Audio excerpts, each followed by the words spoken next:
What if the very idea of a single origin of modern humans is dead wrong? For decades, we were told a simple story that modern humans, Homo sapiens, emerged once in Africa and swept across the world, replacing every other human-like species. It was elegant, it was clear, and it was wrong. What if our origins were not a single trunk, but a braided river, many streams of humanity, flowing together, sometimes merging, sometimes apart? When our ancestors left Africa, they stepped into deserts, mountains, and frozen plains. Each new world demanded change, tougher bodies, sharper tools, deeper cooperation. Over time, these differences shaped unique human paths, not copies of one original form. Today, DNA and fossil evidence, especially from Asia, are rewriting the story. The mysterious Denisovans weren't a forgotten cousin.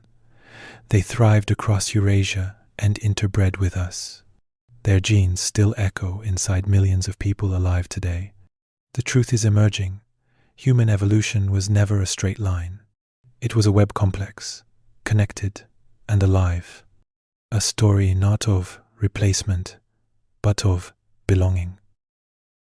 For generations, Asia's role in human evolution was treated as a quiet footnote, a distant stage where early humans briefly appeared, then vanished.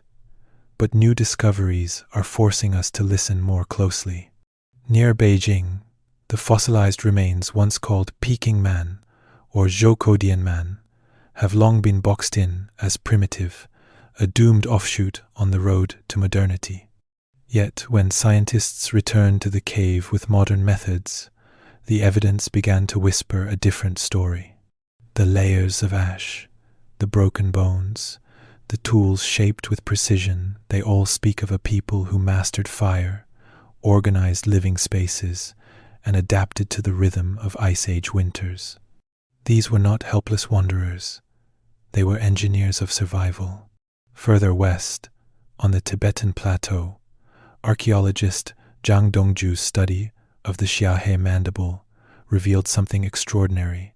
Denisovan-related humans thriving at altitudes where oxygen is scarce, around 160,000 years ago, long before Homo sapiens ever dreamed of scaling those heights. Another lineage had already done it. This is the untold Asian story, a chapter of endurance, intelligence, and innovation, one that challenges the idea that the torch of humanity was lit in a single place or by a single people. When we look at the bones from the Beijing region, we see something unsettling: faces that don't fit neatly into any category. Heavy brow ridges, thick jaws, no chin, features once labeled primitive, like echoes of an earlier world. But then, look closer. Inside those skulls, brain volumes reach 1,000 to 1,200 cubic centimeters, well within the range of modern humans. Their limbs were long, balanced, and built for endurance. Their gait was upright, confident, unmistakably human. It's as if evolution itself was experimenting, blending old blueprints with new possibilities. And this isn't unique to Beijing. The Denisovans, too, carried brains comparable in size and complexity to both modern humans and Neanderthals. Whatever differences existed in their faces or bones, their neurological potential was vast, capable of language, tool-making, perhaps even symbolic thought. So where, then, do we draw the line between archaic and modern? The fossils seem to blur it completely. Maybe those categories never truly existed outside our need to label the past. Because when you strip away the names, what remains are beings that thought, planned, adapted, just as we do. Anatomy, it seems, can tell us shape and structure, but not the depth of mind that once lived inside. What truly defines us as human? For many years, scientists searched for that invisible threshold, the moment when intelligence, creativity, or purpose began. But in the traces left behind by these so-called archaic populations, that line begins to blur. In the caves, and ancient sites of Asia, archaeologists have found the unmistakable fingerprints of intention. Hearths built and rebuilt over time, animal hides scraped and softened for warmth, wooden spears tipped with sharpened stone, and tools so finely drilled they reveal both patience and precision. These weren't the random acts of survival. They were signs of planning, of knowledge, passed from one generation to the next. Fire wasn't merely warmth. It was community, a place where teaching and storytelling could exist. A spear wasn't just a weapon. It was an idea, a fusion of materials that required imagination and skill. In Yunnan, China, tool assemblages linked to Denisovans show wooden implements nearly 300,000 years old, preserved echoes of craftsmanship long before modern humans appeared in the region. That pushes innovation deeper into time than we ever imagined. These were not background characters in our evolutionary story. They were inventors, engineers of adaptation, shaping their world with fire, wood, and will. And in that creativity, we can still recognize ourselves. For most of the 20th century, the human story was drawn as a single line, a great migration sweeping out of Africa, replacing every other lineage in its path. But the evidence now suggests something far more intricate. When our ancestors began leaving Africa, they didn't move as one unstoppable wave. They moved in pulses, small groups, venturing into unknown worlds, scattered across continents and climates. Some crossed deserts. Others climbed into mountain plateaus or wandered into tropical forests where the air was thick with life.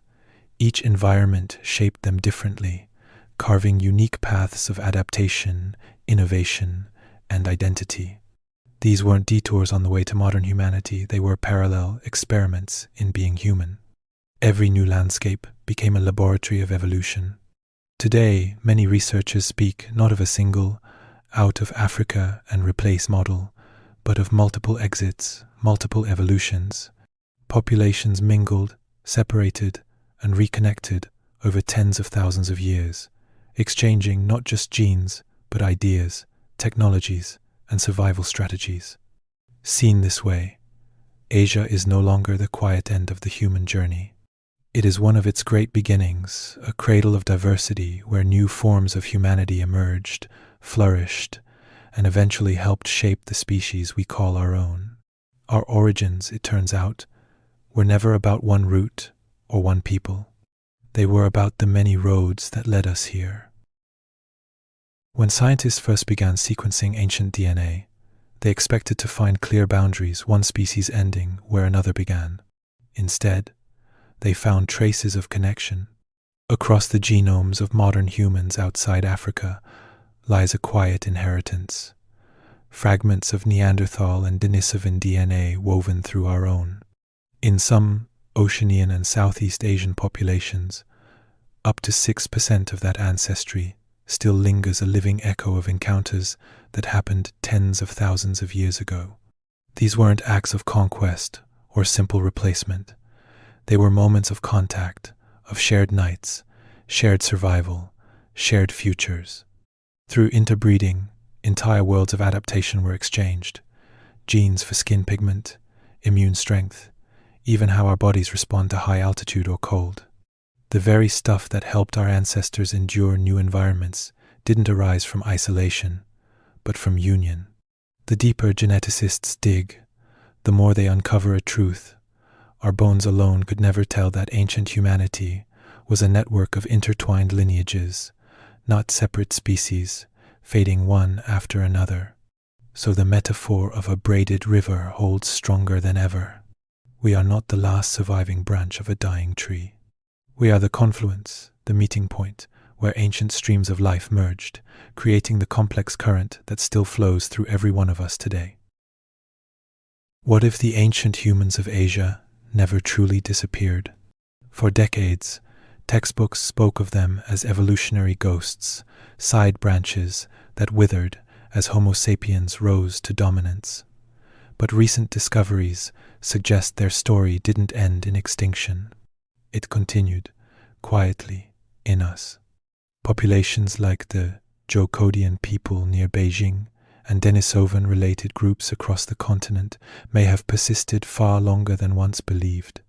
Their traits, their genes, even fragments of their culture may have flowed into later regional populations, blending slowly into the human mosaic that defines Asia today.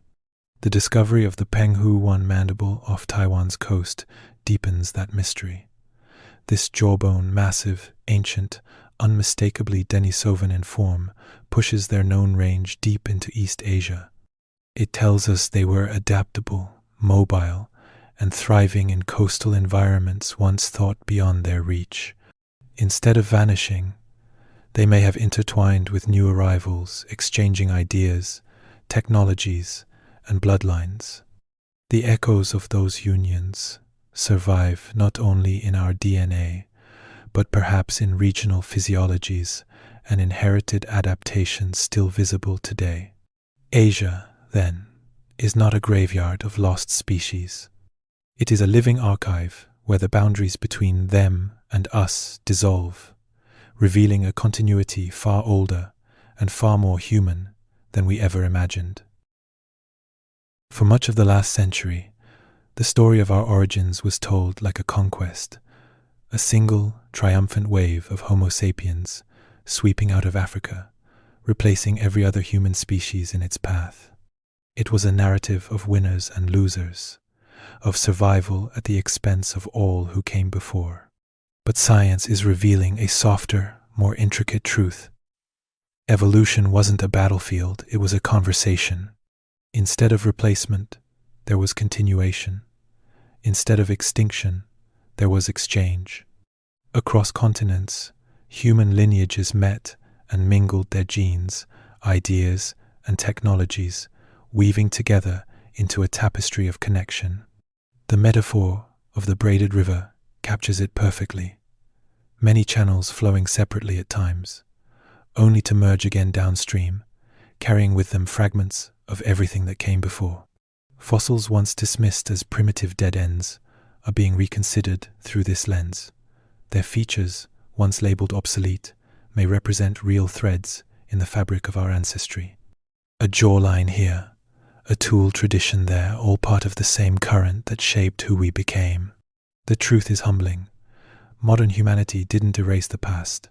We are the past reshaped, recombined, and still flowing forward. The river never stopped. It simply found new ways to continue. So why does any of this matter to us, here and now? Because if our ancestry is multi-layered, then being human is not about one origin story or one defining moment. It's about the long, tangled accumulation of lives, of experiments, failures, and triumphs that stretch across continents and ages. Our uniqueness doesn't come from a single spark in Africa. It comes from the countless fires that burned everywhere humanity took root. This view dismantles the old hierarchical myths, the ones that tried to rank ancient people as less intelligent or less evolved. The evidence now shows they were thinkers, builders, storytellers, as ingenious in their worlds as we are in ours. Recognizing that truth forces us to see intelligence not as a modern invention, but as a shared inheritance. It also challenges how we think about difference. The faces we see today across nations, cultures, and skin tones are living testaments to that braided history. We are not isolated branches. We are strands of the same woven tapestry, created by countless intersections of migration, adaptation, and creativity. And maybe that's the deeper meaning. Evolution never stopped. Adaptability, invention, and diversity have always been part of our nature. We are not the final chapter of humanity's story, only the latest verse in a song still being written. So here's the wrap-up for our channel, Prehistoric Shadows. We are not just revisiting fossils, we're revisiting our identity. When we accept that human evolution wasn't linear but networked, we embrace complexity over myth, curiosity over certainty. If you've enjoyed this exploration into the deeper, darker shadows of human prehistory. Please subscribe, hit the bell, and join us as we dig further into the roots of our species. Because understanding our past gives power to our present and shapes the future we're still writing. If you found this journey into hidden human histories compelling, don't forget to subscribe to Prehistoric Shadows, drop a like, and leave a comment telling us, which ancient hominin do you want us to spotlight next?